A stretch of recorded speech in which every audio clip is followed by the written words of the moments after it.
Хай, Дана саяхан Instagram дээрээ Америкийн тагнуулын ерөнхий газар буюу CIA гэдэг газар байдаг шүү дээ. Тэрхүү газрын ерөнхийдөө бол 1950-аас эхлээд 1990-ад оны хооронд хийж байсан сонирхолтой.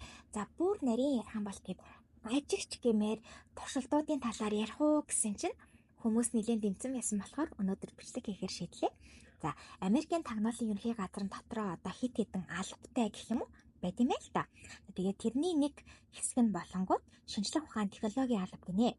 Тэгээд 1960-ад оны сүүлээр тухайн шинжлэх ухааны технологийн албаны одоо захиргаанд нь нэгэн гайхалтай санаа орж ирсэн. Тэгээд тухайн үедээ бол өөрсөнд нь бол маш гайхалтай санагдсан ч гэсэн та яг одоо ч юм уу энгийн хүний чихээр сонсох юм бол ямар тэнэг санаа вэ гэмээр нэгэн санаа орж ирсэн байгаа юм.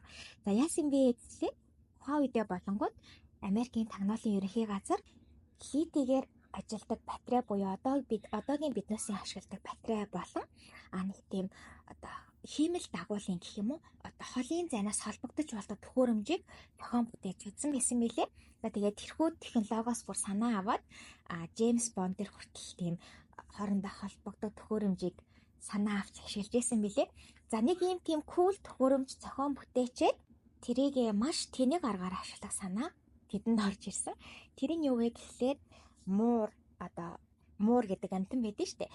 Мууранд тухайн төхөөрөмжийг суулгаад хүнийг тагнуулдаг гэж шийдсэн. Яасан бэ гэхлээр тагнуулын газар хэмээн чинь мэдээж хүү амтныг тагна шүү дээ. Тэгэнгүүт юу гэж бодсон бэ гэхлээр муурчин нэг тийм амар чимээгүй гитэж авдаг. Тэгээд хот газарч бай, гадуурч бай, ер нь гудамжнийч бай, гэрийнч бай, гадуур муур явж хахаар хинч тийм тоож хардаггүй. Тэгэхээр муурыг ашиглах юм бол нэгт бид нэр ерөөсөө баригдахгүй юм байна. Тэгээд дээрэс нь тийм амар гитэж мэтэж авдсан юм чинь дайсанд ерөөсөө бид баригдахгүй юм байна. Дээрэс нь хүнд биш амьтанд тийм сонсох төхөөрөмж суйрлуулчих юм бол дайснууд хизээд амьдтыг наганжаа гэж бодохгүй учраас хамаагүй нууц мэдээлэл ч юм уу гаргаж ирэх магадaltaй гэсэн тийм санаа гаргаад мууранд тэрхүү төхөөрөмжөө суулгахаар acoustic theory гэдэг нэртэй тийм ажиллагааг зохион байгуулахаар болсон.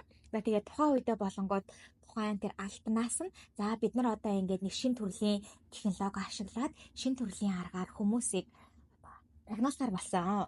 Тэгээ манай ажиллагааны нэр болохоор acoustic theory. Тэгээ манай acoustic theory төсөл гэх юм уу ажиллагаанд зориулаад мөнгө төсөвлөөч гээд тэгсэн чинь тухайн төсөлсөн мөнгө нь $20 сая их хэмжээний мөнгийг төсөлсөн байгаа юм заяа. Тэгээ $20 сая манай нөхөд юу гэсэн бэ гэхлээр муурны чихэн дотор тийм микрофон суурлуулад тэгээд нуруу гэх юм уу нөгөө мэдрэлийнх нь нурууныхаа ясны дагуугаар тийм антен суулгаад тэгээ яг цээж хэсэгт нь болонгууд харагдахааргүй байдал трансмиттер буюу тийм мэдээлэл дамжуулагч болон тэр микрофон антен хоёрыг зайтай байлгах тийм жижигхэн мотор шиг юм суулгаж өгсөн байгаа. Тэгээ энэ хэд яасан бэ гэхлээр нэг мууран дээр бүх зүйлээ хийсэн амар тэнэг юм шиг. Тэгээ тэр муураа бол найхандаа яг нөгөө нохоо сургаж байгаа юм шиг баг зэргийн командаар үйлдэл тагдаг ч юм уу тий. Тэгээд нэлийн уулын чадхаараа сургасан юм байгаа. Тэгээд сургаад хамаагийн зүүгээд тэгээд өөрсдийнхөө лаборатори дээр хэд хэдэн туршилтыг хийхэд уул нь муур бүр тэдний санснаас илүүтэйгээр маш амжилттайгаар командыг нь сонсоод тэгээд хит хитэн даалгаврыг бол амжилттайгаар биелүүлсэн байгаа. Тэгэнгүүт нь одоо манай муур лабораторид нэлээд гайгүй ажиллаж байгаа юм чинь яг гадаа гараад гудамжинд бидний таргаталж байгаа дайсан руу очоод яг яриагийн сонсож бичиж аваад буцаж хурж ирэх нүү гэд үтсэн чинь тэгээгүй зөө. Яг л энгийн муур шиг шувуу хараал нэг амар дайрдаг штэ шувуу хөөж үтсэн гэж байгаа. Хүү амтантай өөр амтантай тааралтаад муурч нэг юм сонин завгүй явдсан штэ. Тэгээ завгүй яваад яг өөрийнхөө таргаталсан дайсан дээр очиж чадахгүй байсан гэж байгаа байхгүй юу. Гэтэ нэг нь ийм том ажиллагаа эхлүүлчихсэн нэлээх төсөв гаргуулчихсан юм чинь бараг банцсандаа гэх юм уу энэ хүү ажиллагааг зөвшөөрөөд эхлүүлэхэр болдог. Тэгээд тэрхүү муурны хамгийн анхны дайсан гэх юм уу дайсан хэн байсан бэ гэхлээр Америкийн Вашингтон хотод Оросын элчин сайдын яамны барилга байт юм л та. Тэгээд тэрхүү барилгын ойролцоо тийм сууж байгаа, сандал дээр сууж байгаа хоёр эрэгтэй хүний яриаг чагнуулахаар болдог. Гэтэ хамгийн тэнэг юм нь тэр хоёр залуу яг Оросын тагнуул мөн үү биш үү? Яг тэр одоо элчин сайдын яамд ажилт юм уугүй гэдэг нь хинч мэдэхгүй, зүгээр тийм дурын хоёр залуу дээр очиулахаар за нөгөө муура ил гаргаад анхных нь ажиллагаагаа эхлүүлсэн байгаа. Гэтэл ерөөсөө санснаар ерөөсөө болоогүй. Тэг бүр санаанд ороогүй нэгэн явдал болсон нь юу вэ гэхлээр муурын зам гарч явах явцдаа машин дариулаад асуув. Тэгээд 20 сая долларын үнэтэй автосол тэнд очиж байгаа байхгүй юу? Яг гэхдээ сүүлд нь л яг тухайн үед шинжлэх ухааны технологийн хэлцээг ахалж ясан хүний яриагаар бол за хэдийн ингээд одоо акустик кити гэдэг ажиллагаа бүтлгүүцсэн ч гэсэн муур бол ямаа алдаагүй. Тэгээ урт удаан амьдарсан. Тэгээд бид нэр ажиллагаагаа дуусгачаад биенээс нь нөгөө сурлуулсан бүх технологийн юмнуудыг авсан гэж хэлсэн. Гэхдээ энийг үнэн үү худлаа гэдэг хинж мэдэхгүй. За тэгсэн хэрнээ өөрсдийнхөө шинжлэх ухааны одоо paper нөгөө нэг тийм судалгааныхаа бичиг баримт дээр юу гэж бичсэн бэ гэхлээр одоо энэ бол маш гайхалтай ололт амжилт байлаа. Яагаад тэгэхээр ийм тодорхой хугацаанд муурыг бид нэр одоо сургаж чадна гэдгийг бол ойлгож авсан маш чухал ололт амжилт байсан. Тэгээ хэдий бид нэр тодорхой орчин бүрдүүлэх юм бол муур биднийг дагдаг. Гэхдээ гадны нөлөө ороод ирэхээр муурыг дагах болдог гэдгийг мэдсэн ч гэсэн одоо ингээд амьдрал дээр үүнийг боломжгүй гэдэг баталсан болохоор энэхүү ажиллагаа маш амжилттай болж өндөрлөө гэж өөрсдөө бичсэн байсан. Гэтэ амар тэнэг байгаа ч тийм 20 сая долларын ийм юм зарч яадаг. За өнөөдөр дахиад нэг сонин туршилтын талаар ярьж игье. За тэгээд тэрхүү туршилтынхаа нэрийг болохоор Mongoose ажиллагаа гэж нэрлэдэг. За Mongoose гэдэг амьтны биег Монгол нэршлиг нь мэдэхгүй байна. Гэхдээ би 6-аар оруулчих. Энэ халангууд нэг юм урт нарийнхан тэгээд нэг юм хэмжээгээр бол муур шиг хэмжээтэй. Тэгээд нэг юм гадуур зэрлэг амьдардаг тийм одоо тарвахтай нэлээд төстэй гэх юм уу нэг тийм амьтан байдаг. За яасан бэ гэхлээр 1960-аад оны ихээр ерөнхийдөө бол тагнуулын ерхий газар маш олон дайсан гэж хэлсэн шүү дээ. За тэдний нэг нь олонгууд Фидель Кастро байсан. За тэгээ Фидель Кастро ч яг тухайн үеийн Америкийн улс төрийнх нь үзлээсээс далийн үзэлтэй байсан болохоор түүнд маш их дургу байсан. За тэгээ тийм болохоор Фидель Кастрогийн амийг хорох хэд хэдэн ажиллагаа зохион байгуулж ирсэн нэг нь бол энэ бүхэн хэрхэн эхэлсэн бэ гэхлээр 1960 оны 3 сард эхлээд Фидель Кастрог тийм одоо хэлж нэлээд их мэдлэлтэй байгаа шүү дээ. Их мэдлгүй болгоод дараа нь түүнийг алах тийм одоо төлөвлөгөө гарсан гэх юм уу. Тэгээд тэрхүү төлөвлөгөө хэн гаргасан бэ гэхлээр тухайн үеийн ерөнхийлөгч Айзенховер гаргаад тэгээд тэрийгэ тагнуулын ерхий газарт танилцуулсан байгаа. За тэгээд тэрийг болонгууд Program of a Covert Action Against the Castro Regime гэдэг нэртэй ажиллагаа болгоод хамгийн эхлээд одоо Кастрогийн талаар буруу ташаа мэдээлэл гаргаад хүмүүст олон нийтэд үзэн ядуулах арга хэмжээ явуулсан байгаа. За тэгээ анхандаа нэлээд амжилттай явж байсан боловч Кеннедиг ерөнхийлөгчөөр сонгогдоод тэрхүү тагнуулын ерөнхий газрын Кастрогийн програм ихсэж зогссон байна. За тэгээд буцааж тэрхүү ажиллагаа эхлэхдээ яг нөгөө анхны хэлсэн Mongoose ажиллагаа гэдэг нэртэй болсон. Тэгээ яагаад Mongoose гэдэг амьтны нэрийг нэрлсэн бэ гэхлээр тухайн үедээ коммунист Кубус тагнуулын ерөнхий газрын хувьд бол яг нэг тийм могой шиг байсан. Яг аль тийм хортой тэгээд нөгөө могойчин одоо англи хэлээр snake, being snake гэх юм бол тийм хүний ардуур хор утгаа явдаг хүнийг хэлдэг шүү дээ. За тэгэхээр яг нэг тийм утгаараа могой гэж очилдог байсан. Тэгэнгүүт Mongoose гэдэг амьтад яг байгаль дээрээ могойг барьж идэх юм байна. За тэгээд тийм утгаар нь яг ингээд за бид нэр яг Кастрог могой шиг барьж идэх Mongoose гэдэг амьтан байх болно гэдэг дэлгэдлээ ийм нэр өгөөд тэгээд энэхүү ажиллагаа ихсэн байдаг. Тэгээ уул нь амар тийм хүч ашиглахгүйгээр ямар нэгэн цэргийн хүч оруулж ирэхгүйгээр Куб улсын одоо улс төрийнх нь үзэл бодлыг одоо зөөлөн аргаар өөрчлөх санаатаагаар энэхүү ажиллагаа ихсэн. За тэгээд тийм болохоор тухайн үеийн одоо тухайн ажиллагааг хариуцаж байсан офицер Уильям Харви гэдэг эрхэм энэхүү ажиллагааг одоо хүний ёсноос гажууд гэх юм уу байдлаар хийхээр шийдсэн. Тэрнийх нь нэг нь юу байсан бэ гэхлээр хамгийн түрүүнд Фидель Кастрогийн одоо давуу тал биш сул тал дээр нь төвлөрөө тэрхүү тэр сул талаас нь нэмдэг зэгийг нь олоод за тэгээд түүнийг хөнөөё гэсэн санаа байсан. Тэгээд энэхүү ажиллагаа бол Фидель Кастрог алах гэсэн анхны ажиллагаа. Гэхдээ сүүлх болчих. За хамгийн эхлээд яасан бэ гэхээр Фидель Кастро өөрөө Карибын улсад төрсөн учраас далайгаар хүрээлэгдсэн. Тэгээ далайд баг залуунасаа хвчлэн далайн эрэг дээр скуба дайвинг буюу тийм далайн гүнд шумбаж их өнгөрөөдөг байсан юм байлээ. Тэгээд нөгөө нэг snorkel хийх буюу snorkel буюу нэг юм далай дээгүүр хөвөөд загас хардаг нэг юм спортын төрөл байдаг шүү дээ. Тэрүүгээр бас амар хичээлдэг байсан. За тэгээд тэр дотроо Кастро яасан бэ гэхлээр тийм далайн юм дун цуглуулах туртай байсан. Тэгээд далайн гүн рүү шумбаад дун цуглуулдаг хоббитэй байсныг нь үүнийг Фидель Кастрогийн эмзэг цэг гэж үзье гэж шийдээд тэрийг ашиглаад түүнийг алгаар шийдсэн байдаг. Тэгээ хамгийн анхны оролдлого нь юу байсан бэ гэхлээр тийм хот өнгөтэй бүр ингээд энэ ямар гоё өнгийн дун бэ, энийг авахгүй л болохгүй гэмээр тийм царайлаг дун хэлбэгтэй тесрэх бөмбөгийг түүний хамгийн ихээр шумбах туртай далайн хэсэгт байрлуулсан байгаа. Тэгээд тэднийхээр бол Кастро тухайн дунг хоох ямар гоё дун бэ, би энийг авъя гэж шумбаад гараа хөргөхт нь тухайн тесрэх бөмбөг дэлбэрээд Кастро өхнө гэж бодсон. Гэтэл ягаад ч юм тэр төлөвлөгөө бүтлгүүтэй чадаагүй заяа. Тэгэнгүүт нь үүнтэй холбоотой өөр ямар арга гарч ирсэн бэ гэхлээр далайн гүнд шумбахаар далайн маш ихээр даралт хүний бидэр ирнэ штэ. Тийм болохоор энгийн усны хувцастай биш далайн даралтаас сэргийлсэн нэлийн бариу эрдэн тусгай хувцас өмсдөг. Тэгэнгүүт тэрхүү тусгай хувцсыг нь тийм хүний биед хортой, тэгээ зүгээр ч хортой биш бүр тийм өхлийн хортой мөөгөнцөр эсвэл хороор хордуулаад тэгээд Кастро тэрийг өмсөнгүүд Кастрог өгөхээр юм хий гэж шийдсэн. Гэтэл Кастрогийн шумбалтын хувцастай ерөөсөө ойртож чадаагүй.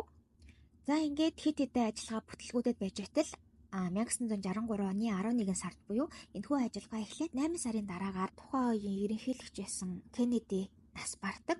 Тэгээ нас бараагүй нөгөө хүнд алуулчихдаг. За тэр үед нөгөө Монгус ажиллагааг тэргүүлж авсан хүнд Кубын тагнуулын ерөнхий газрын нэгэн хүн түнд нууц зүйл өгдөг. Тэр хүн юу байсан бэ гэхлээр Кубчин тухайн үед коммунист үзэлтэй байсан шүү дээ.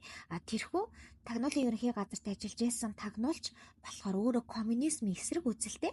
Тэгээ тагнуулын албанд ажиллаж тийм тагнуулын албанд тагнуулаар ажилладаг байсан хүн байгаа байхгүй юу.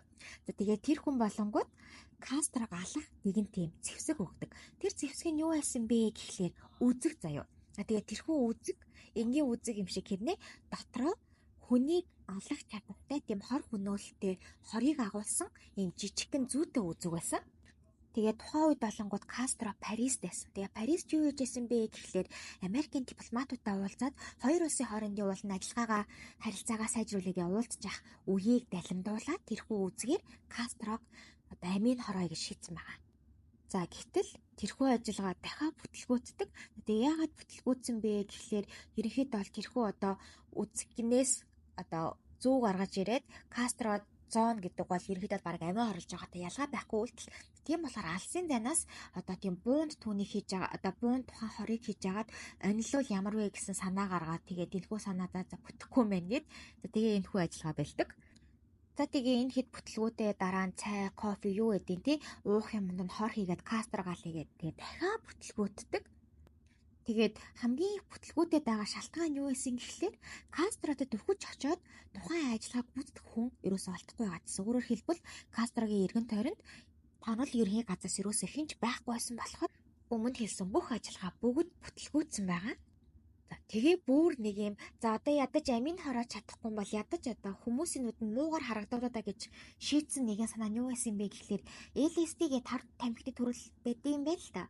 Тэр нь алангууд нэг тийм хүний хэл яриаг ээдрүүлдэг хийм харагдуулах төрлийн юу юм байна. Хар тамхи юм байна.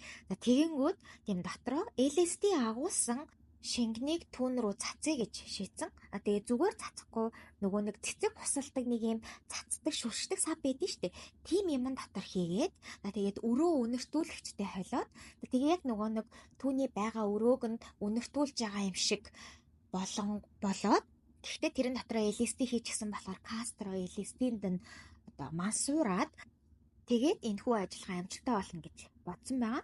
Тэгээ яагаад тэгэхээр яг Кастро олонний өмнө ихтгэл тавьж олонний өмнө гарахаас өмнө энэхүү ажиллагааг зохион байгуулад тэгээ яг олонний өмнө Кастро гарахтаа масуурч гсэн байх учраас хил ам нь нээдрээд хүмүүс түүнийг хүүянд Кастро чинь хар тамхич юм биш үү ч юм уу те нэг тийм Кастрог олонний нүдэнд муугар харуулах ажиллагаа гэж бодсон байгаа заяа. За тэгээд яасан байх нь дахиад ойртохгүй байхгүйсэн болохоор энэхүү ажиллагаа бүтлгүүцсэн. За ингэж бүтлгүүдж байгаа дахиад дараагийн Кастрогийн дуртай зүйл буюу түүний эмдэ сэгийг болохоор шийдсэн. Тэр нь юу байсан бэ гэхээр бейсбол. За тэгээ хэдий Кастро өөрөө марксист үзэлтэй тэгээд Америкийн гэсэн болгоныг одоо үзэн яддаг гэх юм уу хүн байсан ч гэсэн Америкийн спорт болох бейсбол маш дуртай байсан юм л та. Тэгээ баг байхдаа болонгууд бейсболоор их хичээлдэг. Тэгээ бүр одоо боломж нь байвал мэрэгжлийн хэмжээний тоглож болохоор бэлтжижсэн юм байна. Гэхдээ одоо ялчгүй тэр хүслээ гүйцэлдүүлж чадаагүй. Тэгэнгүүт нь тэрхүү хүсэл сонирхлыг нь ашиглаад яагийг шийдсэн бэ гэхлээр түүний дандаа тоглолдог газар болох одоо Гавана хотод нэг юм хэсэг байт юм л да. Тэр хэсэг дотор байгаа бейсболын бөмбөгийг одоо тесрэх бөмбөгөөр солиод гэх юм уу оронд нь дотор нь тесрэх бөмбөг суурлуулъя гэж шийдсэн боловч тас тайгаал бүтлгүүддэг. За тэгээ сүүлдээ аргаа одоо Кастрогийн дуртай юмнууд бол яагаад болохгүй юм бэ? За тэгэхээр одоо хамгийн классик арга болох секс буюу эмэгтэй хүнээр түүнийг урагтаад түүний амийг хорооё гэж шийддэг. За тэгээ Америкийн тагнуулын ерхий газар яасан бэ гэхлээр Марита Лопес гэдэг бүсгүйтэй хамтарч ажилласан. Тэр бүсгүй хэн байсан бэ гэхлээр Кастрогийн нууц амарга байсан байгаа. За тэгээ тэрхүү эмэгтэй үүрэг нь юу байсан бэ гэхлээр түүнийг одоо Кастрог алах хэмжээний хорыг ч юм уу эмийг түүний уух юмд нь холих байсан. Гэхдээ Кастро түүнийг одоо тагнуулаар явж байгаа өөрийг нь хордуулж алхаж байгаа гэдгийг нь мэдээд тэгээд нэг юм сонио үйлдэл хийсэн. Яасан бэ гэхлээр Кастро түүнд одоо тэрхүү эмэгтэйд буу өгөөд тэгээд чи одоо миний амийг үнэхээр алмаар байгаа юм бол ал. Чамаа сонголт нь байна. Намайг алахгүй байж болно. Нэг бол намайг шууд одоо алж болно. Би одоо чамайг яах гэж надтай унтдаг байсныг ойлголоо гэд хэлтэл тэр эмэгтэй буудаж алаагүй байдаг. За тэгээд дараа нь дахиад түүнийг алах гэх юм уу? Түүний дуртай нэгэн зүйлийг ашигласан нь юу байсан бэ гэхлээр Кастро өөрөө сигар буюу нэг тийм дүнзэн тамхи гэдэг илүү тийм бүдүүн тамхи байдаг шүү дээ. Тийм тамхинд их дуртай байсан юм байл та. Тэгээ угаасаа нөгөө Кастро гээд Google-ээ сайн гут зарим зурган дээрээ нөгөө сигар зоочсон байдаг.